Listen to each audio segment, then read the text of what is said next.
Hello and welcome to the OKPreps Extra Show. I'm Patrick Prince, joined as always by Barry Lewis.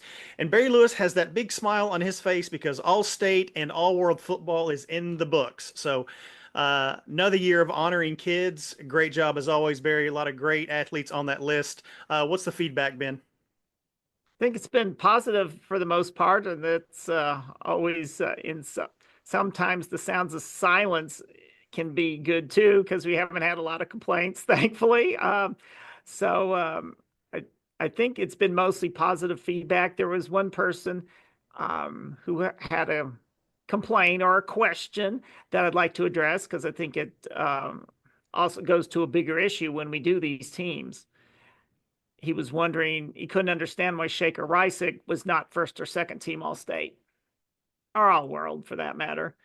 And I will go ahead and answer that. And it's also goes to the bigger picture. Shaker had a really solid season. Absolutely. He had a solid season. He's going to Boston College, so that says a lot. But I don't think it was his best season. And I think other quarterbacks had better seasons. The all world and all state teams are not about who is going to be the best college quarterback of those who we saw play high school football this year. It is determined by what was done, accomplished on the field. And so it was just a matter of, I thought that there were other quarterbacks, both in the metro level for the all world team and the state level, that performed at a higher level than Shaker did this season. Again, Shaker had a good season. I don't think it was his best season. And obviously, Union didn't have the season that it wanted either, losing in the state quarterfinals.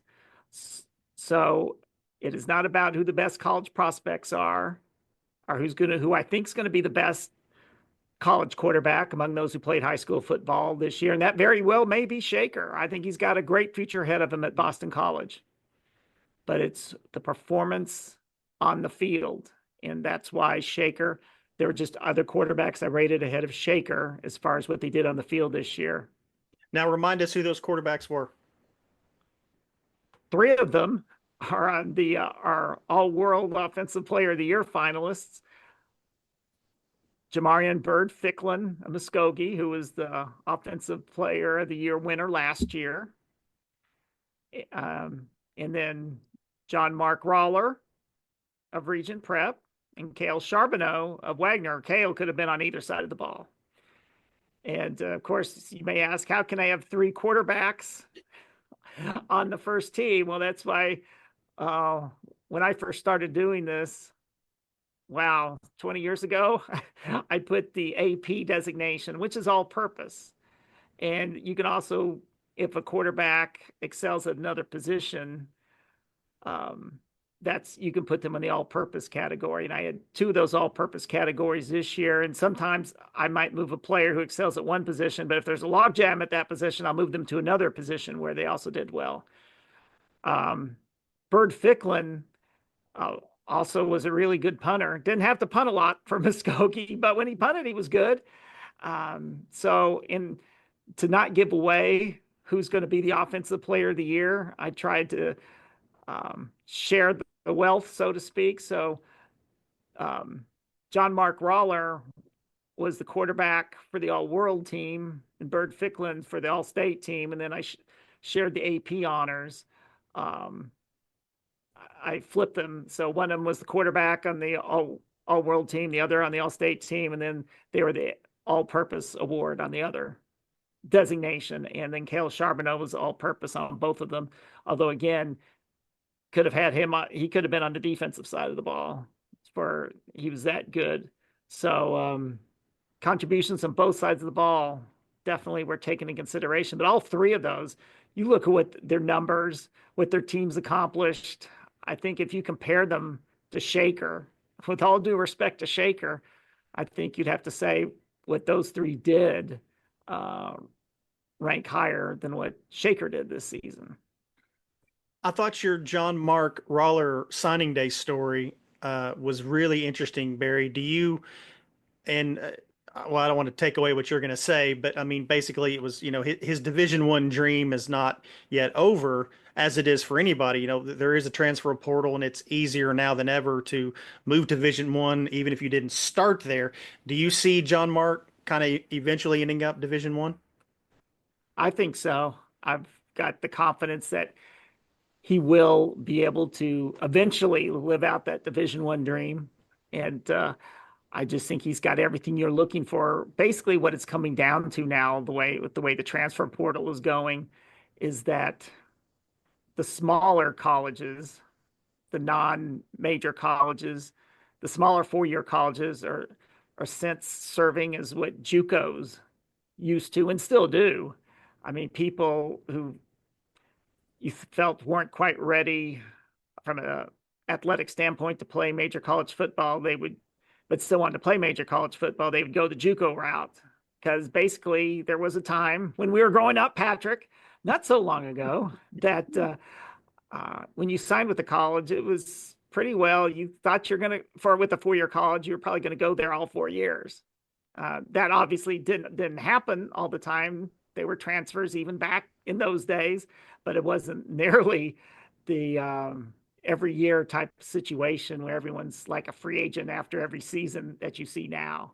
So, and we've seen situations where involving local players where they'll work their way up from a smaller college to a smaller major college and then to a bigger major college. All world finalist from a few years ago, Collinsville receiver Oscar Hammond is an example of that. Yeah. So I see that.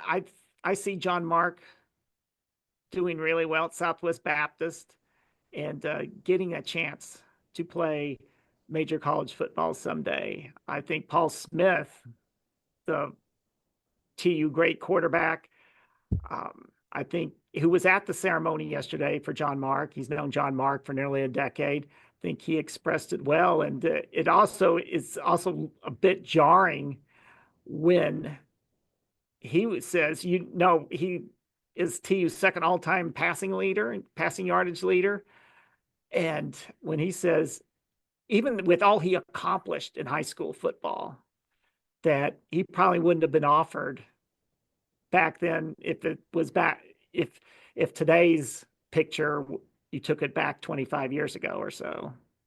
Just that's the way football has changed, that you have phenomenal high school quarterbacks who aren't even getting offered by a major college because of the way the transfer portal has just changed everything.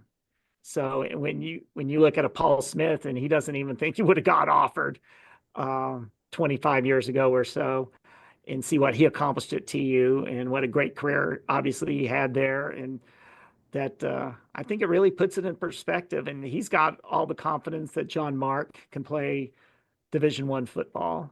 He feels very strongly about it. So I mean, when you hear from a quarterback like Paul Smith, that a person with his experience say that John Mark can play major college football, I think that carries a lot of weight with me. We had a number of area standouts sign with smaller schools. Are there any other athletes that you could potentially see maybe moving to a Division One school one day? Cale Charbonneau, we talked about Cale Charbonneau um, and Cooper Parker from Bixby. Again, it's like another thing complicating it besides a transfer portal is the roster caps that you're going to get in the NCAA. You're capping at 105. And so that takes away from walk-on opportunities. I think both of them have the potential if that's the direction they wanted to go to. But again, as Cooper said, and Cale, I have a feeling may feel the same way, that, hey, maybe love where you're going for Cale, NSU, for Cooper, Harding. Maybe you love it there so much that no matter what, you just want to play your 4 years there. I mean, Harding was the NCAA Division II national champions back in 2023. So that's a really good program. NSU's a program on the way up. Patrick, you were speaking of Cale Charbonneau, you were at Wagner yesterday. Just what a signing ceremony it sounded like, because you had Kale and then you had Dax Griffin. Bill Haston wrote a tremendous feature that everyone needs to read, and Dale Condit returned to Wagner for one day only. Well, I'm sure in the future, distant future, he'll be back there because he is a legend there. It is, the stadium is named after him, but he returned yesterday to see his players at the signing ceremony. So talk about that, Patrick. Yeah, it was really good that he showed up and he sat at the tables with, Dax Griffin. He took the pictures with his, former athletes, and glad he did. He should have been there. It was appropriate for him to be there, and glad he was there. It was probably a little awkward for him, but yeah, he was talking to people, taking pictures, hugging athletes. So really good that he did that, and it was a great ceremony. It was in the high school gym, and they brought in students. It looked like, kind of looked like a basketball game. The one side of the bleachers was, full of students. So it was a real nice ceremony. And I'm glad you mentioned Bill Hastings' article on Dax Griffin, who signed with NEO, because if you haven't read that story, please go read it. Just Google Dax Griffin and Tulsa World, and it'll be the first story popping up. I thought Bill Hastings did a great job of telling Dax's story, and the video that Bill posted with that as well was a nice video. Dale Condit was in the video. Dax's mom was in the video. Just a really it's the kind of stories that I'm proud that we tell, and Bill's really great at telling those. So yeah, if you haven't read it, go read it. And I didn't realize this, Barry, that Zoe Griffin, Wagner softball player, sophomore, is Dax's sister, and she is one of the most highly regarded sophomores in the state. And she made first team All World on our team just last week when we named it. So, but I didn't make the connection at the time, even though the school is the same, Wagner. But yeah, keep an eye out for Zoe Griffin in softball. Quite an elite pitcher. Could be, well, will be someone to watch in the next couple years. So keep an eye out for her. Well, Barry, let's transition real quick to more schools hiring more coaches. Justin Morrissey, longtime Owasso assistant, now hired at Verdigris. Your thoughts on that? Yes, I think it's just a natural step up. He's definitely paid his dues. I mean, it seems like he's someone very well prepared to become a high school head coach. I think, my goodness, time flies. My first year as the main high school writer for the World was 2004. And he was an all-state offensive lineman that year for Sapulpa. And here we are 20 years later, and he's already been a coach for 14 years after a really good career at the University of Tulsa. He was a little bit, when you think of really good players that have come from the area in the last 20 years, he was sort of a little bit under the radar. The fact that he was a 3-year starting offensive lineman on some really good TU football teams. Mm-hmm. And then you've got, and then he went after TU, he went on and was an assistant at Union for 6 years, and then the past 8 at Owasso. So he's really, I think, as well prepared, has got as good as resume as you can to have a first time head coaching job at a 3A school such as Verdigris, which is looking to rebuild a little. They've had a lot of great success in the past decade under Travis East, but this last year was a tough one. They were winless, so they're looking to rebuild. And Justin Morrissey is the person that they've tabbed to do it. And then you've got Grove has a new head coach. Speaking of Wagner, a former Wagner defensive coordinator, Ryan Keenum, who's been a head coach, a very successful head coach the last 2 years at Concord. He succeeds Ron Caldwell, who was obviously very successful at Grove. And he inherits a program that went 8-3 last year. So the cupboard, I know they graduated some key players at Grove, but that's a really solid program there. So it always, just when you think all the head coaching moves have been made, then you've got new ones. Because I think even since our last show, we had one on Hale head coach, Jesse Jones.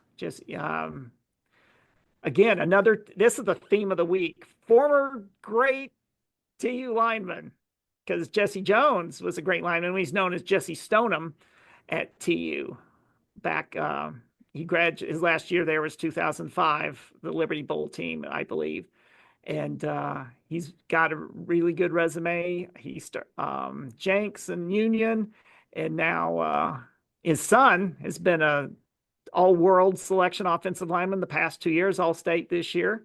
So Jesse Jones was taking over a Hale program, which is probably in its best shape that it's been in a decade. They went 3-7 last year, but that's like about the best season they've had in a while. So it's interesting to see a TPS graduate take over as the head coach for a TPS team. And so he definitely is looking forward to the challenge at Hale. What else is on your mind, Barry? What should we share with the folks? Next big high school project to look for is just besides our regular outstanding coverage features that we've got lined up, but Of course. we've got the Mr. and Ms. Inside Outside contest starting on Sunday, February 16th. So look out for that. We've got the top 30 boys players, or 30 of the best boys players, 30 of the best girls players, and readers are encouraged to vote on who they think is the best in each category. You've got 15 Mr. Insides, 15 Mr. Outsides, 15 Ms. Insides, 15 Ms. Outsides. So all that starts Sunday, February 16th when we announce the candidates. Yeah, it's kind of a busy time for sports, Barry, isn't it? We got that coming up, basketball playoffs coming up, wrestling playoffs, swimming, and then before you know it, it'll be state tournament basketball. It's an exciting time. Exactly, because we've got swimming regionals this weekend at Jenks. And then you go to next weekend, dual state at Union. It's a rarity having dual state here in the Tulsa area. So look forward to that. Then you've got wrestling on the weekend of the 21st, 22nd. You've got the swimming state championships at Jenks, as well as wrestling regionals. And then you've got the state wrestling tournament on the last weekend of February, first weekend of March. It's February 27th through March 1st in Oklahoma City. And then the 2 weekends after that, you've got state basketball tournaments. And then boom, the winter sports are done. So it is really pretty interesting, very busy time as we're getting into the stretch run of the winter sports. All right, real quick before we get out of here, Barry, who's your Super Bowl pick?